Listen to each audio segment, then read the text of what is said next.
What's going on, Colts Nation? Welcome back to another episode of Bring the Juice. Cody here, recapping day number 6 of training camp for the Indianapolis Colts. The Colts had yesterday off, got back full padded practice here today on day number 6 on a Thursday. Wanted to give you guys a quick update from what different reporters were talking about today. A decent amount of stuff to get to today as far as training camp goes and other things within training camp. So with that being said, wanted to talk about first players who did not practice today would be safety Julian Blackmon, still dealing with a hamstring. Juju Brents also dealing with a hamstring.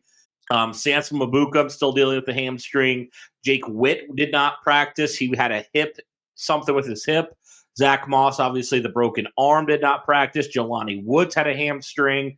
Emil Ekiyor, was undisclosed in terms of what his injury was. Linebacker Liam Anderson, same way. Linebacker EJ Speed, who left Tuesday's practice with an ankle injury, was not out there today. DeForest Buckner left practice early due to a foot injury. Really no specifications on the degree of what that injury is. Just know that he was not participating. He was out there, but he didn't really participate in some of the 11-on-11 and stuff like that. People still in the PUP, obviously Jonathan Taylor with the ankle and Tyquan Lewis.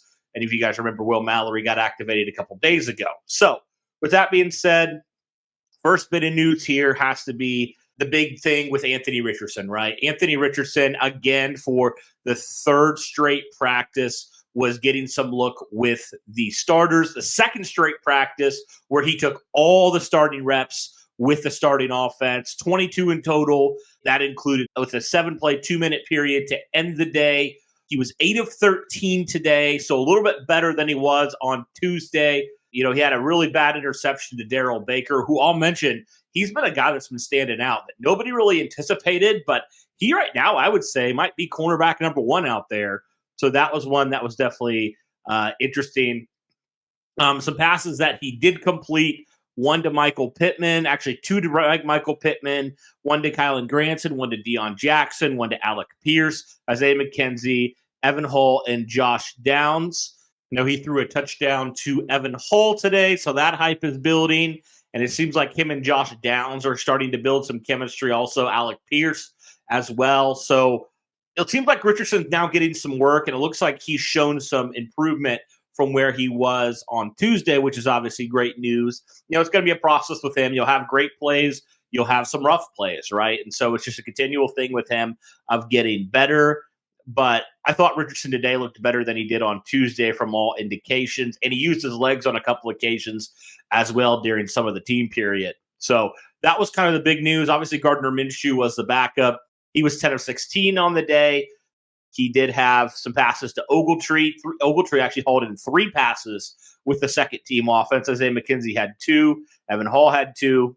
And then overall, he looked pretty solid today. There were some snap issues with Wesley French, who would kind of be your backup center, if you will. So just a little bit of a note. And, oh, by the way, this is Kevin Bowen's report, so be sure to go check this out, guys. He does great work over there on The Fan. But he accounted for, out of the starting reps so far through camp, through 6 days, Richardson is out snapping Minshew 61-42. And this one today was by far the most that Anthony Richardson has gotten so far in camp. So it seems like it's trending up where Richardson's now getting more of the snaps, and it seems like that's something that's just kind of happening, which I guess is great. You know, they talked about that split, but it seems like as of recent, Richardson is a little bit more of the snaps. And Richardson right now, I mean, he's only completing 56% of his passes, which is to be expected. He didn't have that great completion percentage in college. And while Minshew's more of the pocket passer, right? He's more of the experienced guy. He's completed about 75% of his passes. One quick thing, I talked about Juju Brents, right? That he's still dealing with that injury. He was getting back a little bit, working off on the sideline to end practice. So it seems like that's kind of the next step in getting onto the field for him. Darius Rush was back for his first practice. He's really sat out the entire spring and so far through training camp. So good to see Rush getting back out there. It's going to be critical for him. as he's going to be competing for one of those outside corner positions. So that's definitely one to kind of monitor for sure. Michael Pittman Jr. met with the media today and talked about, kind of the extension, all that stuff. And Pittman, and he said this when it comes to contract extension, he said, do I expect it? I don't really expect nothing. If it doesn't happen, then yeah, I would play without an extension. And he said, I think every player wants to get paid. Well, obviously, I wouldn't mind one, kind of just joking around. He said, I wouldn't mind one. And so Pittman seems like he's willing to play out his contract and see what happens next year. And I like that response by Pittman. He's not too worried about it. He's going to let his agent kind of handle it. I know Pittman Jr.'s, I think his dad commented on an Instagram post about that.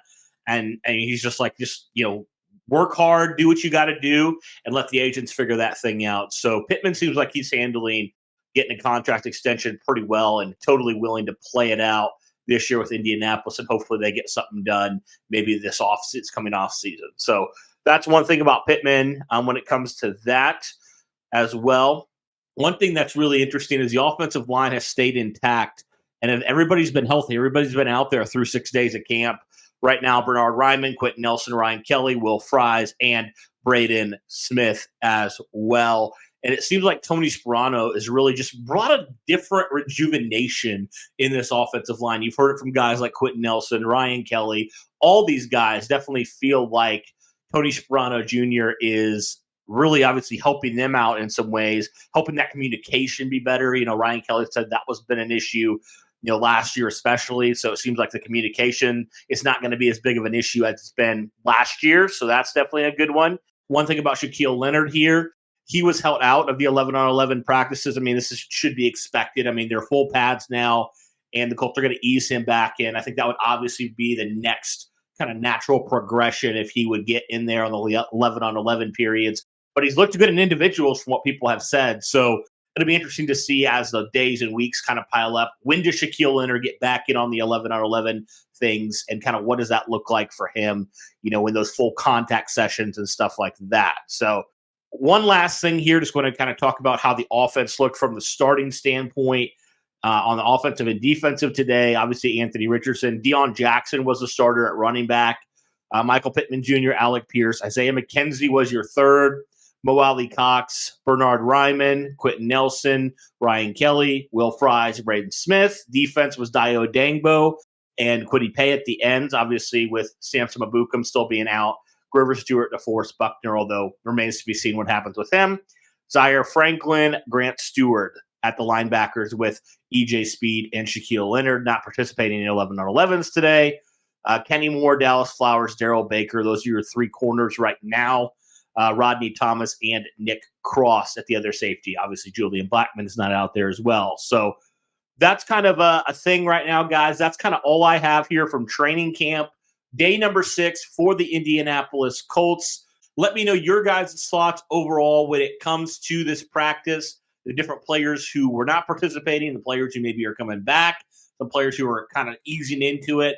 What'd you like? What have you thought about Anthony Richardson so far through training camp? Let me know all those things in the comments below. But that'll do it for this one, guys. Thank you so much for tuning in. Really appreciate it. If you're new to the channel, be sure to hit that like button. Be sure to subscribe. Be sure to join with all we're doing here on the channel, as we are just coming out with Colts news as it comes out. We are trying to be on the ball when it comes to this stuff. So be sure to follow along with what we're doing there. But that'll do it for this one, guys. Thank you so much for tuning in. And as always, guys, go Colts.